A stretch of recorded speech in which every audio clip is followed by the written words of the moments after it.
The ongoing recession in the US is intensifying, causing a significant impact on low-income consumers who are finding it increasingly difficult to afford fast food meals.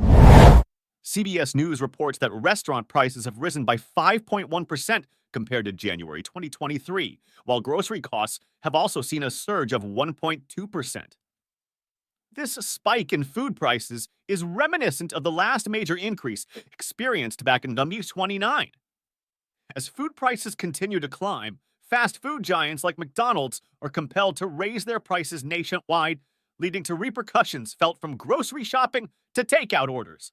The pinch of rising costs is being felt globally, impacting consumers worldwide. According to the U.S. Bureau of Labor Statistics, there was a 1.3% increase in food prices for homemade meals in 2023. This contrasts with the upward trend in prices for dining out, influenced by factors such as wage hikes and supply chain disruptions. Established companies like McDonald's have responded by significantly adjusting their prices in recent years. Last year alone, McDonald's raised its prices by an average of 10%, and over the past 2 years, menu prices have increased by approximately 20%. The current price of a Big Mac meal is so high that many people find it unaffordable. The cost of a meal in the U.S. has surged significantly over the past few decades. In 1986, a Big Mac could be purchased for just $1.60. However, it increased to $2.30 and remained stable for quite some time. Now, the average price hovers around $5.60, marking a staggering 249% price hike over the last 40 years, far outpacing wage growth. Gone are the days of the dollar menu from the mid-2000s, illustrating the severe impact of inflation on consumers' wallets.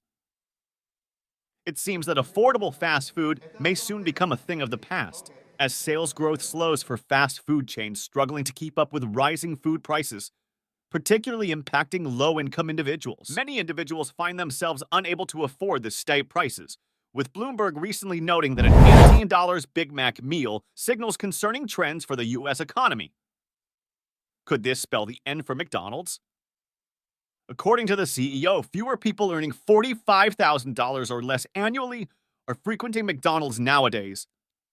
The days of affordable meals seem distant, swept away by the turbulent wave of fast food inflation. This inflation isn't merely a blip on the radar, it carries significant consequences for the U.S. economy in 2024 and beyond. Dining out is becoming increasingly pricey, as evidenced by dwindling customer numbers at establishments like Denny's and Wendy's, as reported by the Wall Street Journal.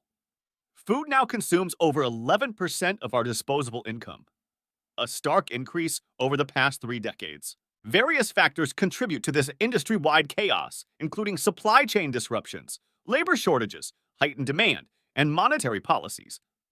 Rising commodity prices and labor costs further exacerbate the situation. While some companies anticipate a slowdown in food price increases, inflation remains a substantial concern, posing challenges for consumers and potentially impacting the overall economic landscape. Despite these challenges, companies like McDonald's continue to thrive, with their stock prices remaining high at $292.33. The secret to their success amidst this turmoil remains a topic of intrigue. It turns out McDonald's isn't just a fast food company, it's actually a massive real estate empire. Surprising, right? While small businesses and regular folks struggle, big corporations like McDonald's are making huge profits. Here's the deal. McDonald's doesn't actually own most of its restaurants. They've franchised out a whopping 93% of their 40,000 restaurants worldwide. The remaining 7% is either owned by McDonald's or its subsidiaries. So only about 2,000 of those McDonald's spots are owned directly by the company. When you're enjoying a Big Mac, McDonald's doesn't directly control how much they charge you. Nope. They leave all the pricing decisions to the franchisees, who pay royalties and rent fees to McDonald's. If you're finding this info fascinating, don't forget to drop a like and subscribe to our channel for more economic insights like this. Here's another interesting tidbit. Your average McDonald's restaurant in the U.S. makes about $3.2 million a year in sales. The franchise owners now have to fork over more than 20% of their earnings just to keep their share. This 20% includes a 4% royalty fee, another 4% for marketing, and a hefty 12% for ground rent. After factoring in these fees, along with expenses for food supplies and wages, your average McDonald's franchisee is left with a measly $290,000 in profit from $3.2 million in revenue. Meanwhile, McDonald's itself is sitting pretty, largely due to its massive real estate holdings. They own roughly 45% of the land beneath their restaurants, worth a staggering $40 billion. By leasing this prime real estate to franchisees, they rake in rent based on sales, creating a perpetual cash flow. While McDonald's watches their profits soar, franchise owners struggle to make ends meet with their shrinking portion of the earnings. It's a tough deal for them. Going back to the 1960s, McDonald's CFO Harry J. Sonneborn famously said, "We are not technically in the food business. We are in the real estate business." Their strategy of selling inexpensive burgers was solely to generate revenue to collect rent. This focus on real estate has been the backbone of McDonald's success for decades, providing stability for both the corporation and its franchisees. Back in the day, those 15-cent burgers were more than just a tasty treat. They were the lifeline that kept the cash flowing so that tenants could pay up. Sadly, times have changed. People, especially those on lower incomes, aren't flocking to McDonald's like they used to. In fact, foot traffic plummeted by 133% in October alone, according to the CEO. It's understandable, though, with prices rising, staying home and cooking seems like a more economical choice. Now, McDonald's and its franchise owners find themselves in a bit of a bind.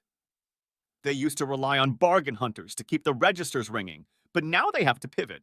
To survive, they'll need to attract the middle and upper-class clientele. However, with competitors like Chipotle and Shake Shack offering tastier alternatives, winning over these new customers won't be easy. The bigger question looms. Are we witnessing the decline of fast food in America? Rising costs and dwindling customers paint a bleak picture for McDonald's franchise owners. Labor expenses, which make up nearly half of their costs, are skyrocketing. With minimum wage hikes, like the move from $1.16 to $1.20 per hour in California, the strain on companies like McDonald's is palpable. High turnover rates and a constant hiring only add to the financial burden on franchise owners. This is why McDonald's, despite its efforts, is struggling. Labor costs are eating into their profits, leading to potential job cuts and increased automation in the fast food industry. It's a troubling trend that's been brewing for some time now, and unless something changes, the future looks uncertain for both the iconic brand and its franchisees. Last year, McDonald's in Texas introduced a fully automated store, eliminating the need for human interaction. Experts predict that up to 82% of restaurant jobs could be replaced by robots. While some view this as a win for convenience, it spells fewer job opportunities. With California increasing the minimum wage to $1.20 per hour for fast food workers, small businesses across the board are feeling the pressure. Pizza Hut isn't alone in facing these challenges. Other establishments like Chiba Hut in California are also feeling the strain. To cope, they're raising menu prices and reducing staff. It's a tough situation for both workers and businesses alike, indicative of the fast food industry's landscape. As labor costs rise, businesses are forced to make cuts, leading to potential repercussions for everyone involved. If dining out becomes less affordable due to rising costs, it could trigger a recession. Small business optimism is at a decade low, signaling tough times ahead, not just for mom and pop shops, but also for large chains like McDonald's. While the stock market thrives, small businesses struggle to navigate the impacts of minimum wage hikes and soaring commodity prices. Will this food price surge be temporary, or is it indicative of a long-term trend? Can McDonald's weather the storm of fast food inflation, and will automation offer a solution to offset rising labor expenses? These are critical questions as we face uncertain economic times. Share your thoughts in the comments, and don't forget to subscribe for more insights into the evolving economic landscape.